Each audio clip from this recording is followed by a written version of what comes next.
Essa história aconteceu quando eu tinha 13 anos, morando na casa dos meus pais. Meu quarto ficava no andar de cima, no meio da casa, e dele era possível ver a casa inteira, desde os outros quartos, cozinha, sala e até o porão. A casa tinha um sistema de ar e cada cômodo tinha sua saída. A minha ficava ao lado de minha cama, abaixo.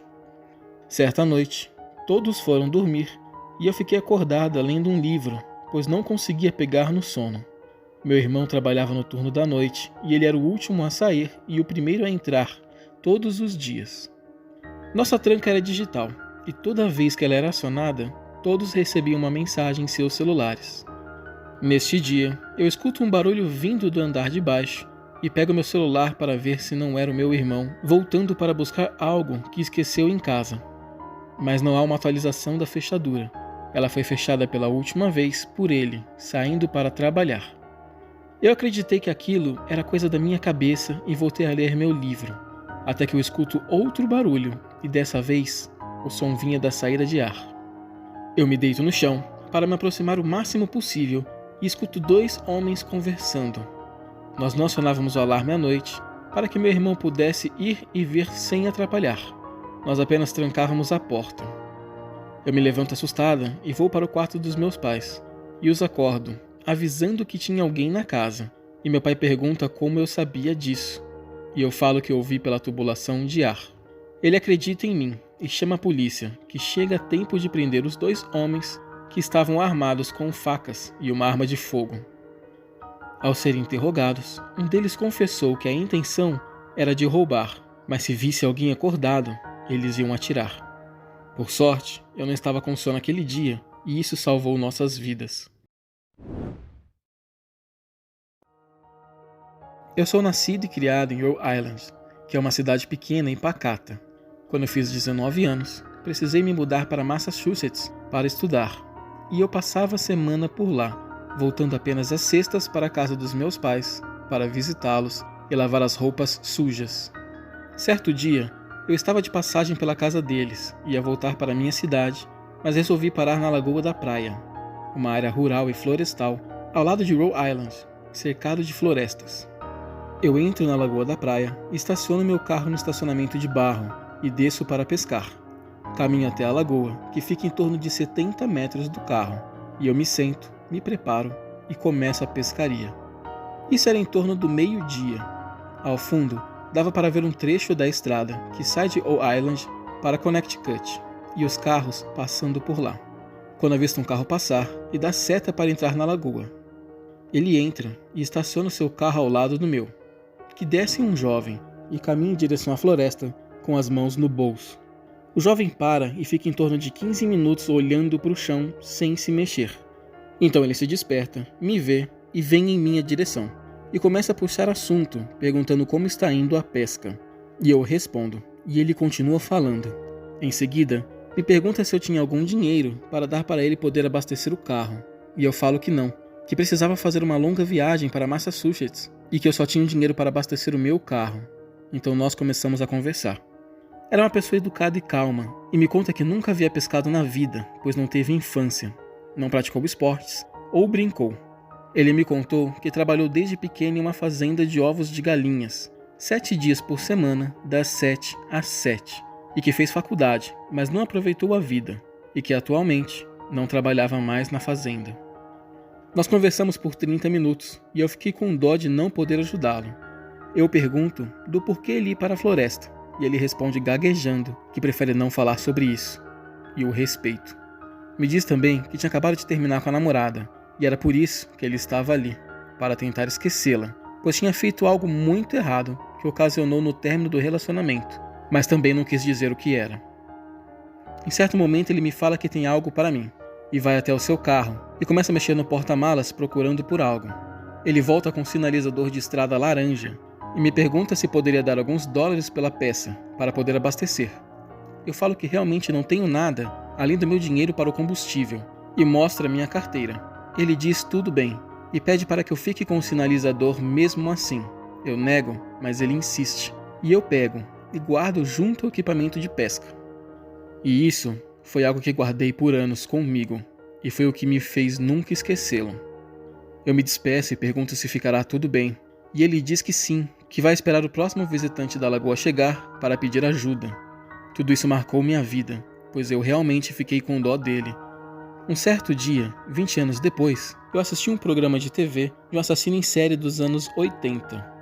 O assassino foi preso no dia 29 de junho de 1984, que cometeu assassinato na Lagoa da Praia. E quando a foto aparece, era ele. Eu lembro de tudo, do carro mostrado na foto da época, dos óculos redondos e do sinalizador, que ficou comigo. Tudo veio na cabeça em cheio. Ele matou e abusou de 2 mulheres em 1984, uma delas sua namorada, e escondeu os corpos na floresta, bem onde ele ficou parado olhando aquele dia. Eu não desconfiei na época, mesmo com ele gaguejando e olhando para lá, e remexendo no porta-malas de um jeito suspeito. Aquele foi o último lugar onde aquelas mulheres estavam vivas, e também os seus túmulos. Isso tudo me deixou completamente mal por anos, em saber que conhecia um serial killer, conversei com ele e que elas estavam lá o tempo todo. Eu joguei aquele sinalizador no lixo, mas sempre que vejo um daqueles modelos, tudo volta à cabeça e me assombra novamente. Isso aconteceu quando os meus filhos ainda eram crianças, há muitos anos atrás. Nós tínhamos acabado de se mudar para um bairro novo que não era tão seguro assim. Para ter ideia, após a nossa mudança, o dono da mercearia da esquina foi assassinado brutalmente. Sem contar que foi lá que passamos pelo nosso primeiro terremoto. O lugar tinha um clima um pouco pesado, mas a vizinhança era boa. Nossa vizinha de porta era uma senhora de cabelos brancos bem gentil e que cozinhava muito bem. Nós temos 3 filhos. Na época, o mais velho tinha 8, o do meio 4 e o mais novo 2. Nós deixávamos o mais velho brincar com seus amigos ao redor do nosso loteamento de apartamentos, e ele brincava com as outras crianças. O loteamento era cercado com uma parede e com um portão baixos. Neste dia, meu filho mais velho havia ido para a escola, e ele já se achava grande, no direito de voltar sozinho para casa, e nós deixávamos algumas vezes.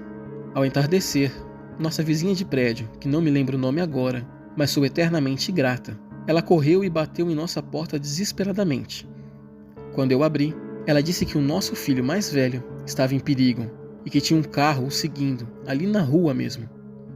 Nós corremos para fora e vimos um sedã branco ao seu lado, subindo a calçada para pegá-lo, e ele se encosta na parede desesperado. Meu marido corre, mas o portão é longe da entrada dos prédios, e o cara do sedã abre a porta, fechando a passagem para o meu filho e pega no seu braço. O vizinho da casa à frente vê a situação e sai correndo também para o carro e o alcança, antes de meu marido, puxando meu filho dos braços daquele homem, e em seguida, meu marido também alcançava. Antes do sedã sair, ele olha nos meus olhos profundamente, e eu nunca o esqueci, e ele sai arrancando em seguida. O policial que nos atendeu era super novo, na casa dos 25, e eu tinha 30 anos na época, então não era tão mais novo do que eu. O que eu achei um erro mandar um policial tão novo para resolver um caso de quase sequestro de criança. Ele era super despreparado. Eu acabei me tornando uma mãe super protetora, com todos os meus filhos, sempre segurando em suas mãos e acompanhando onde quer que eles fossem. E eu fiquei em torno de 3 anos seguidos cismada, e meu filho simplesmente odiava. Até que um dia meu marido deixou ele ir à padaria sozinho com 10 anos, e eu diminuí a superproteção. Eu tinha visto na TV que uma vez que uma criança é sequestrada, é bem provável que ela já esteja morta dentro de horas. E eu vi isso antes do ocorrido. E eu tive diversos pesadelos na época, onde eu perdi o meu filho. Hoje meu filho mais velho tem 35 anos, casado, pai de gêmeos, e eu nunca me arrependi de ter me tornado uma mãe super protetora. Eu comecei a correr todos os dias de manhã na avenida de casa. Corri em torno de 8 km por dia até um posto 24 horas. Eu acordava super cedo e saía para correr às 5h30. A avenida neste horário era vazia sem uma alma viva por perto, por mais de 5 km, passando por um campo de futebol e uma fábrica. No final, ela tinha 2 postos de gasolina 24 horas, que sempre tinha alguém presente. Eu resolvi correr no inverno, e o sol nesta época do ano nasce 1h30 depois do horário que eu corria. Minha mãe sempre me alertava para ter cuidado e me dava um spray de pimenta para carregar comigo, que eu colocava no bolso. comecei a correr pela manhã como um dia normal e levei minha lata de spray de pimenta comigo. Estava muito escuro aquele dia e não havia ninguém na rua. Em certo ponto, avisto um farol de carro vindo em minha direção. Ele para no mesmo lado da rua que a minha. No início, eu fiquei um pouco assustada, mas achava que poderia ser algum entregador de jornal. O carro era uma picape antiga da década de 70 e o caso ocorreu nos anos 90. A pessoa dentro da picape não desceu e eu chegava mais perto dela e a preocupação aumentava. Até que eu passo por ela e vejo um homem por dentro, me olhando, me observando. Isso me deixa assustada, mas, para me aliviar, penso que simplesmente parou para ler um mapa, pois devia estar perdido. Mas quando já estou me afastando, ele liga o carro e sai, para o meu alívio. Até que em torno de 30 metros depois, eu o escuto desacelerar e quando olho para trás, ele está fazendo o retorno. Eu continuo a correr assustada e vejo seu farol crescer atrás de mim lentamente. E eu mudo de lado da rua e ele me passa. Mas ainda me sinto angustiada quando ele faz outro retorno e volta em minha direção. E eu atravesso novamente passando por ele. Por medo, eu pego meu spray de pimenta e mostro para ele, como se isso adiantasse. Ele faz outro retorno e vem atrás de mim. Mais à frente, avisto um cruzamento e havia um carro parado do outro lado, que ia entrar à direita, e a picape entra à direita também junto com ele. Mas algo me dizia que não tinha acabado, que isso foi um jogo para o outro motorista não desconfiar de algo, e foi exatamente isso que aconteceu. Cerca de 5 minutos depois, ele surge novamente, e dessa vez coloca o braço para fora e começa a falar: "Vem aqui, vem, eu não mordo." Ele acelera o carro com tudo me passando, para o carro virado em minha frente, tampando minha passagem e abre a porta. Nesta hora, eu lembro de uma aula de defesa pessoal que fiz com minha mãe, em que o instrutor disse que em uma ocasião como essa, grite como louca.